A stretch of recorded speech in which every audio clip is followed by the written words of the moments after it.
வாக்யஜ்ஞேன கல்பதாம்.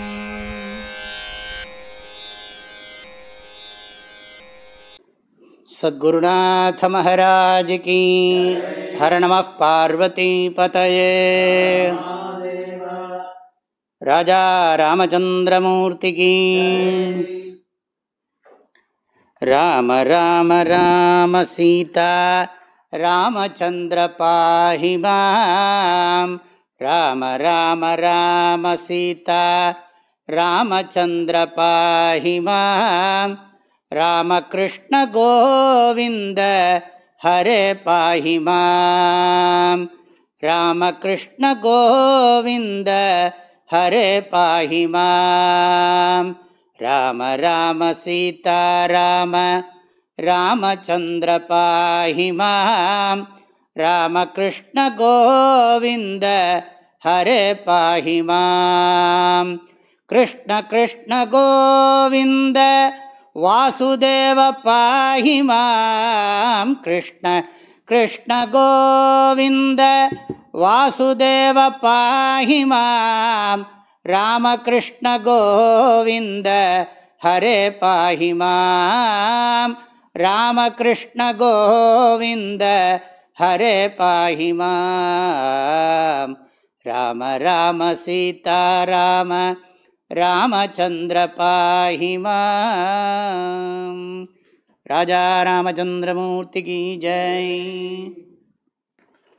கம்பராமாயணத்தில் அயோத்தி நகரத்தை பற்றி கம்பர் வர்ணிக்கிற பகுதிகளை படிக்கிறது அப்படின்னு நாம் நினச்சி பார்த்தோம். ஆனால் கால அவகாசம் குறைவாக இருக்கிறதுனால நாளைக்கு ராமஜன்ம பூமியில் சிலான்யாசம் நடக்கப் போகிறது. பாரத பிரதமர் முக்கியமாக இருந்து அதில் பங்கு கொள்ளப் போகிறார். நமக்கெல்லாம் ரொம்ப சந்தோஷகரமான விஷயம். சில பேர் அறியாமையினால் வருத்தப்படலாம். அவர்களுக்கும் ராமச்சந்திரமூர்த்தியினுடைய அனுகிரகம் கிடைக்கட்டும்னு நான் மனசார பிரார்த்தனை பண்ணுறேன்.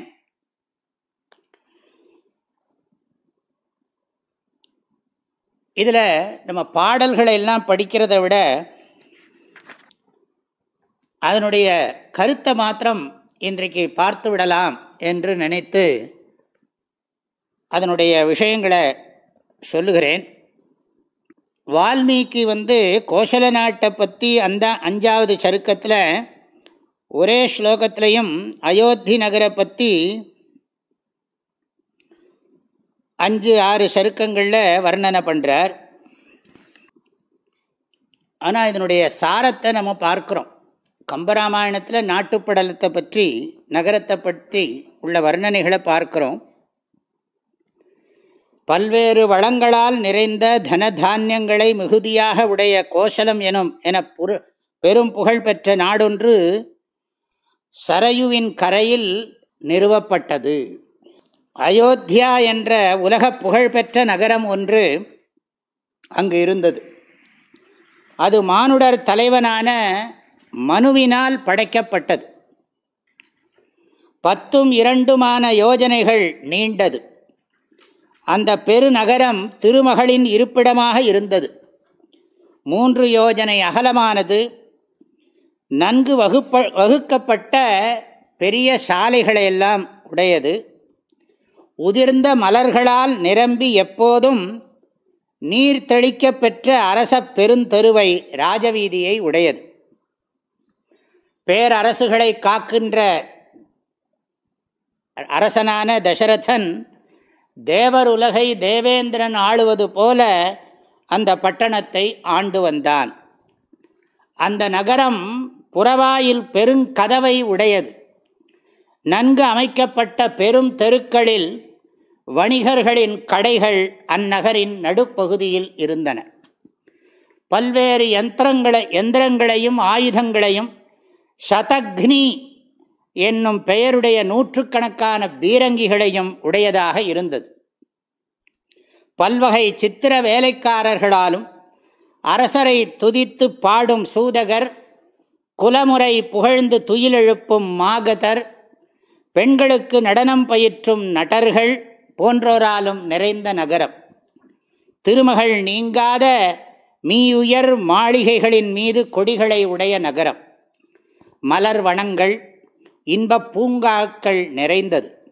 ஒட்டியானம் போன்ற மதில்களை உடையது.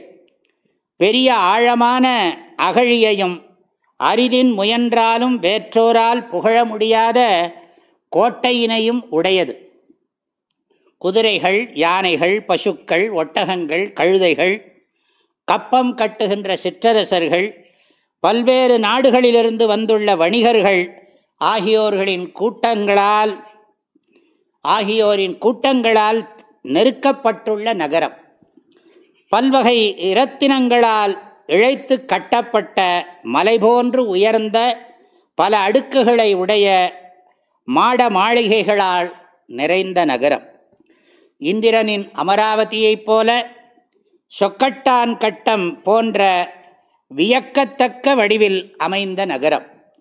விமானங்களுக்கு ஒப்பான மாட மாளிகைகள் நல் இலக்கணங்கள் பொருந்திய சிறந்த மாதர் குழாங்களால் நிறைந்து காணப்பட்டன. குற்றமற்ற சமநிலத்தை கட்டப்பெற்ற வீடுகளால் நெருக்கமாக அமைந்த நகரம். சென்னல் அரிசியால் நிறைந்தது. கருப்பஞ்சாறு போன்ற இனிய நீர்நிலைகளை உடையது. பேரிகை, மிருதங்கம், வீணை, மத்தளம் முதலியவற்றால் எழுப்பப்படும் இன்னோசைகள் நீங்காத நகரம். உத்தம இலக்கணத்தால் அமைந்து தேவலோகத்தில் உள்ள குபேரன், இந்திரன், யமன், வருணன் முதலிய எவருடைய நகருக்கும் இல்லாத சிறப்புகளை உடையதாய், கைப்புனைந்து இயற்றா கவினுடைய பிரம்மாவின் பட்டணம் கூட இதன் சிறப்பிற்கும் அழகிற்கும் ஒவ்வாது என்று புகழப்பட்டதாய், சான்றோர்களால் நிறைந்து வாழத்தக்கதாய் அமைந்த நகரம். துணை வலியற்றவனையும் மகப்பேறு அடையாதவனையும் சப்தத்தால் அறியத்தக்கவனையும், அதாவது கண்ணெதிரில் நில்லாதவனையும் புறங்காட்டி பயந்து ஓடுகின்றவனையும் அம்பெய்து கொல்லும் வீரர்கள் அந்நகரத்தில் இல்லை. காடுகளில் உள்ள தீங்கிழைக்கின்ற சிங்கம், புலி, பன்றி முதலானவற்றை உடல் பலத்தாலும் ஆயுதங்களாலும் கொன்று அழிக்கின்ற பெரு வீரர்களை ஆயிரக்கணக்காக உடையது அந்த நகரம். வேதங்களையும் 6 வேதாங்கங்களையும் கற்று துறை போய சான்றாண்மை மிக்க வாய்மை தவறாத முனிவர்களாலும் அவர்களுக்கு ஒப்பான உத்தம பிராமணர்களாலும் நிறைந்த அந்த நகரத்தை அப்போது தசரத மன்னன் ஆண்டு வந்தான். அப்படிப்பட்ட சிறந்த நகரத்தில் மக்கள் எல்லோரும் அறநெஞ்சினர், அதாவது தர்மத்தையே எப்பவும் நினைப்பவர்கள், மகிழ்ச்சியோடு வாழ்பவர்கள், பற்பல கலைகளை அறிந்தவர்கள், தத்தம் பொருள்களை கொண்டு மனநிறைவு அடைபவர்கள், லோபமற்றவர்கள், உண்மையே பேசுபவர்கள். அந்த நகரத்தில் குறைவுபட்ட செல்வர்கள் இல்லை. பசு, குதிரை, தன, தானியம் இல்லாதவன் இல்லை. பெற இயலாத பேறுகள் உடைய இல்லறத்தான் ஒருவனும் இல்லை. எல்லா பேறுகளும் பெற்ற இல்லறத்தார் வாழும் நகரம் என்பது கருத்து. பிறர் பொருளை கவர வேண்டும் என்று விரும்புகின்றவனையோ, அற்ப குணமுள்ளவனையோ, அருவருப்பான தோற்றமுள்ள ஆணையோ அயோத்தியில் ஓரிடத்தும் பார்க்க முடியாது. கற்று புலைமை அடையாதவர் இல்லை, நாஸ்திகன் இல்லை. குண்டலமில்லாதவன் இல்லை, மகுடமில்லாதவன் இல்லை, மழலை இல்லாதவன் இல்லை, போகம் இல்லாதவன் இல்லை, பரிசுத்தம் அற்றவன் இல்லை, வளமான உடல் இல்லாதவன் இல்லை, பரிமளம் இல்லாதவனும் இல்லை, வயிறார உண்ணாதவன் இல்லை, கொடுக்காதவன் இல்லை, தோள் வளையும் ஆரமும் அணியாதவன் இல்லை, மேலும் கைவளை இல்லாதவன் இல்லை, புலன்களை அடக்காதவனும் இல்லை. அயோத்தியில் நாளும் ஹோமம் செய்யாதவன் இல்லை, யாகம் செய்யாதவன் இல்லை, அற்பனும் இல்லை, திருடனும் இல்லை, வருண ஒழுக்கங்கள் தவிர்ந்து ஜாதிமுறை தவறி திருமணம் செய்பவனும் இல்லை. பிராமணர்கள் எப்பொழுதும் தங்கள் கடமைகளை செய்வதில் ஆர்வமுடையவர்களாகவும் புலன்களை பொறிவழி செல்லாது அடக்குபவர்களாகவும், கல்வியிலும் கொடையிலும் ஈடுபடுதலை தம் இயற்கையாக உடையவர்களாகவும் கட்டுப்பாடு உள்ளவர்களாகவும் இருக்கின்றனர். அவனுடைய ஆட்சி காலத்தில் நாஸ்திகன் என்று ஒருவனும் இல்லை, பொய் பேசுபவன் இல்லை, பல்வேறு சாஸ்திரங்களை அறியாதவன் இல்லை, அழுக்காறு உடையவன் இல்லை, சக்தியற்றவன் இல்லை, புலமை இல்லாதவனும் இல்லை. இங்கு 6 வேதாங்கங்களை அறியாதவன் ஒருவனாவது இல்லை.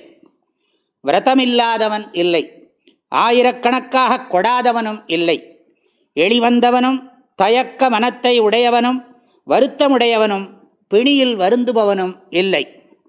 அயோத்தியில் திருமகள் அருள் பெறாத ஒரு மனிதனையோ பெண்ணையோ பார்க்க முடியாது.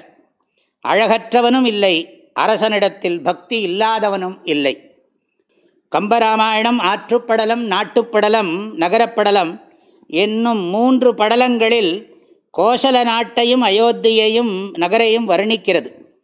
நானில வருணனைகள் ஆற்றுப்படலத்திலும், மக்களின் பொது வாழ்க்கை சிறப்புகள் நாட்டுப்படலத்திலும், நகரத்தின் அமைப்பு, மதில், அகழி, மாட மாளிகைகள், மாந்தரின் ஆடல் பாடல்கள் போன்ற துய்ப்பு நிலைகள், செல்வம், கொடை, கல்வி, வீரம், அன்பு, கற்பு போன்ற வாழ்வியற் பண்புகள் ஆகியன நகரப்படலத்திலும் மிக விரிவாக கூறுகின்றன. இந்த அளவில் நான் இன்றைய இந்த இதை அப்படியே படிச்சிருக்கேன். பாடல்களை படித்த அர்த்தம் சொல்லலை. சுருக்கமாக இதெல்லாம் எப்படி இருந்தது அயோத்தி நகரம் அப்படிங்கிறத பாடல்களை எல்லாம் அந்த உரைநடை வடிவத்தில் நான் படித்து அதனுடைய கருத்துக்கள் எல்லாம் நீங்கள் எல்லோரும் கேட்கட்டும். அதை கேட்டாலே நமக்கு புண்ணியம். அதாவது எப்பவும் பாசிட்டிவ் திங்கிங்கிறாங்க இல்லையா? இப்போது பவர் ஆஃப் பாசிட்டிவ் திங்கிங். சில பேர் நம்ம பாசிட்டிவாக பேசினா கூட அதை நெகட்டிவாக கல்பனை பண்ணுறது அவர்களுடைய பிராரப்தம். அதை நம்ம ஒன்றும் சொல்ல முடியாது. நம்ம அதையும் இறைவனுடைய தன்மையாக நினைத்து அவர்களுக்கு நல்ல எண்ணங்கள் வரட்டும்னு பிரார்த்தனை பண்ணணும். இப்பொழுது நம்ம பாரத தேசத்தில் நாளைய தினம் ஸ்ரீ ராமச்சந்திரமூர்த்திக்கு நம்ம எத்தனையோ 400-500 ஆண்டு காலமாக எதிர்பார்த்த ஒரு அந்த புண்ணிய பூமி மறுபடியும் ராமன் குழந்தை, அங்கே ராம்லால் அப்படின்னு சொல்லி குழந்தை வடிவத்தில் ராமர் இருக்கார். அவருக்கு பிரதிஷ்டை, கோவில் கட்டி பிரதிஷ்டை பண்ணி பூஜை பண்ணணும். இந்த பாரத தேசம் முழுவதும் நல்ல எண்ணங்களால் நிரம்பி வழியணும். நல்ல எண்ணங்கள், நல்ல செயல்கள், அதுதான் இருக்கணும். ஏதாவது பழைய கதையை பேசின்னு இருக்கக்கூடாது. இப்போ நிறைய பேர் எங்கே பார்த்தாலும் வெறுப்பு, அரசியலில் வெறுப்பு, ஜாதி அரசியல், மத அரசியல், மொழி அரசியல், இப்படியெல்லாம் பண்ணி கொண்டு வாழ்க்கையை தாங்களும் வீணாக்கி பிறருடைய வாழ்க்கையையும் வீணாக்கி கொண்டிருக்கிறார்கள். ஆகவே நாட்டில் தீமைகள்லாம் அடியோடு அழிந்து போகணும், நன்மைகள் மேலோங்கி நிற்கணும். நல்ல எண்ணங்களை உடைய, நல்ல எண்ணங்கள், நல்ல சொற்கள், நல்ல செயல்களையுடைய இந்த நாட்டினுடைய தூண்கள்னு சொல்லுகிறார்கள் இல்லையா? அதிகார வர்க்கம், கோர்ட்டு, காவல்துறை, அரசியல்வாதிகள், மக்கள் எல்லோருமே வெறுப்பை வளர்க்காமல் அன்பையே வளர்க்கணும்னு நான் நன்றாக பிரார்த்தனை பண்ணி கொண்டிருக்கிறேன். உங்கள் எல்லாருக்கும் நான் அன்பான ஒரு வேண்டுகோள் வைக்கிறேன். நான் ஒரு 15-18 வருஷத்துக்கு முன்னால் இந்த சுத்த பிரம்ம பராத்பர ராம் அப்படிங்கிறத ரெக்கார்ட் பண்ணியிருக்கேன். அதை இப்போ தான் எடுத்தேன். அதை நான் என்னுடைய யூடியூப்பில் போட போகிறேன். அதை நீங்கள் இந்த ராமர் கோவில் அதுக்கப்புறம் 1 வருஷம் வரைக்கும், அதுக்கப்புறம் உங்களுக்கே அது பழகி போயிடும். சொல்லிக்கிட்டே இருங்கோ, எல்லோரும் எவ்வளோ முடியுமோ சொல்லிகிட்டே இருங்கோ. அது மனப்பாடம் பண்ணிவிடுங்கோ, குழந்தைகளுக்கெல்லாம் சொல்லிக் கொடுங்கோ. தினமும் இது ராமாயணமும் விடுறது. ராமாயணத்தோட ராமராமன்னு வருது. இது நீங்கள் எல்லோரும் கேட்டிருப்பேன். நம்ம எம்எஸ் அம்மா கூட அதை பாடியிருக்கா. சுத்த பிரம்ம பராத்பர ராம், காலாத்மக பரமேஸ்வர ராம். அது ராம்னு இருக்குது, நான் ராமன்னு சொல்லியிருக்கேன். அதை சொன்னீர்களானால் எல்லா துன்பங்களும் போயிடும். உலகத்திலே எல்லாருக்கும் இந்த நோய் துன்பமெல்லாம் போய் இனி புதுசாக நோய்கள்லாம் வராது. இந்த உடம்பில் இருக்கிற வரைக்கும் நம்ம எல்லாரும் நல்லா இருப்போம். ஆக இந்த பாராயணம் பண்ணினீர்கள்னா நாட்டில் தீமையெல்லாம் போயிடும். வரக்கூடிய தேர்தலில் கூட நல்ல எண்ணங்கள் உள்ள, நல்ல சிந்தனைகள் உள்ள, பொருளாதாரத்துக்கு மேன்மையை செய்யக்கூடிய பெரியவர்கள் தான் வருவார்கள். அவர்கள் நல்ல பொறுப்பெடுத்து கொண்டு நன்றாக இந்த நாட்டில் ஏழை மக்கள் எல்லாம் ஏழையாகவே இருக்கக்கூடாது. எல்லாருக்கும் எல்லாம் வேணும். தனி ஒரு மனிதனுக்கு உணவில்லையெனில் ஜகத்தினை அழித்திடுவோம்னர் பாரதியார். ஆகையினால என் சாப்பாடு இல்லைங்கிற ஏழைகள் இருக்கக்கூடாது, கொடுக்குறவங்களே இருக்கக்கூடாது. வாங்குறதுக்கு இருந்தால் தானே கொடுக்குறவங்க. அப்படி எல்லோரும் ஒருவருக்கொருவர் பகுத்துண்டு பல்லுயிர் ஓம்புகின்ற ஒரு நிலை. திருக்குறளை எல்லாரும் படிக்கணும். திருக்குறள் தெரியாத ஒரு தமிழன் இருக்கக்கூடாது உலகத்தில். அதுக்கப்புறம் மற்றவங்களுக்கும் சொல்லிக் கொடுக்கலாம். தமிழ் தெரியாத மக்களுக்கும் நம்ம கற்றுக் கொடுக்கலாம். ஆகவே திருக்குறளை நன்றாக படிக்கணும், திருக்குறள் படி வாழணும், கற்பவை கற்கணும், கசடர கற்கணும், அதற்குத்தக நின்று வையத்துள் வாழ்வாங்கு வாழணும். யான் எனது எனும் செருக்கை நீக்கி வானோர்க்கும் உயர்ந்த உலகத்தை இம்மண்ணிலேயே அனுபவிக்க வேண்டும். அதற்கு நாம் நன்றாக பிரார்த்தனை செய்வோம். நான் மனதார எல்லோருக்கும் வாழ்த்துக்களை எல்லாம் தெரிவித்து மகிழ்கிறேன். நாளைய தினம் இந்த பூஜையிலே ஸ்ரீராமருடைய திருவுருவ படத்தையும் வைத்து அவருக்கும் ஒரு அர்ச்சனை செய்ய போகிறோம். நம்ம பூஜை பண்ணுற நேரத்தில் தான் அங்கேயும் சிலான்யாசம் நடக்கப் போகிறது. அது ஒரு கோஇன்சிடென்ஸ். ஆகையினால அதையும் சேர்த்து நம்ம பண்ண போகிறோம். நம்ம எல்லாரும் மனசார பிரார்த்தனை பண்ணிக்க போகிறோம். அதாவது இந்த ராமருடைய கோவிலுங்கிற ஒரு நிமித்தத்தை வைத்து பாரத நாட்டில் எல்லாரும் அன்பாக இருக்கணும். அது எந்த மதத்தை சேர்ந்தவங்களாக இருந்தாலும் சரி. ஒரு மதத்தை இன்னொரு மதம் அழிக்கணுங்கிற எண்ணம் யாருக்குமே வரக்கூடாது.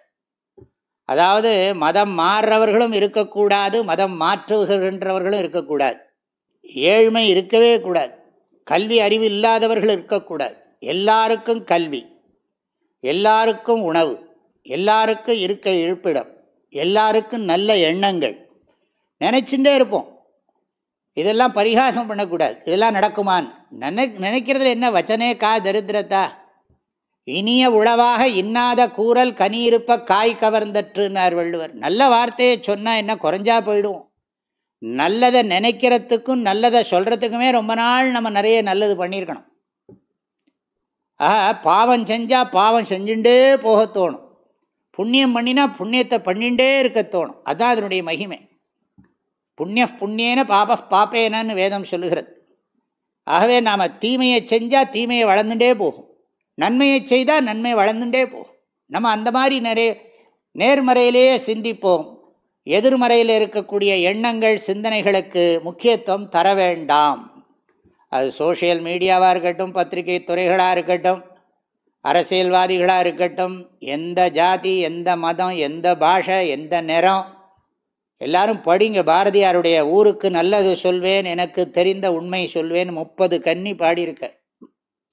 கடைசியில் முடிக்கிற போது சொல்லுவார், இந்த நிறம், இனம், மொழி எல்லாத்தையும் கடந்து அன்பென்று கொட்டு முரசே அப்படின்னு முடிப்பார். இல்லை, அன்புனால உலகம் இணையணும். நமக்குள்ள ஆயிரக்கணக்கான பிரிவுகள் இருக்கலாம், பழக்க வழக்கங்கள் இருக்கலாம், ஆனால் எல்லோருடைய உள்ளத்திலும் அன்பு பொங்கி ததும்ப வேண்டும். அப்படி இருந்தால் நிறையா மழை பெய்யும், நல்லா பயிர்கள் விளையும், நோய்கள் இருக்காது. ராமராஜ்யத்தில் எப்படி இருந்தாரோ இந்த தசரதர் காலத்திலே அப்படி சொல்கிறார். ராமருடைய காலத்திலையும் ரொம்ப நீண்ட காலம் இப்படி இருந்தது என்று நாம் கேட்டிருக்கிறோம். அதுபடியே மீண்டும் ராமனுடைய ராஜ்யத்தில் மக்கள் எப்படி இருந்தார்களோ அப்படிப்பட்ட ஒரு சூழ்நிலை மீண்டும் வருவதற்கு ஸ்ரீ ராமச்சந்திரமூர்த்தியை பிரார்த்தனை செய்வோம். ஸ்ரீராகவம் தசரதாத்மஜம் அப்ரமேயம் சீதாபதிம் ரகுகுலான்வய ரத்னதீபம் ஆஜானுபாஹும் அரவிந்த தலாயதாட்சம் ராமம் நிஷாச்சர விநாசகரம் நமாமி. நன்மையும் செல்வமும் நாளும் நல்குமே, திண்மையும் பாவமும் சிதைந்து தேயுமே, ஜென்மமும் மரணமும் இன்றி தீருமே, இம்மையே ராம என்ற 2 எழுத்தினால். சீதா லக்ஷ்மண பரத சத்ருக்ன ஹனுமத் சமேத ஸ்ரீராமச்சந்திரமூர்த்திக்கு. சத்குருநாத மகாராஜ் கீ.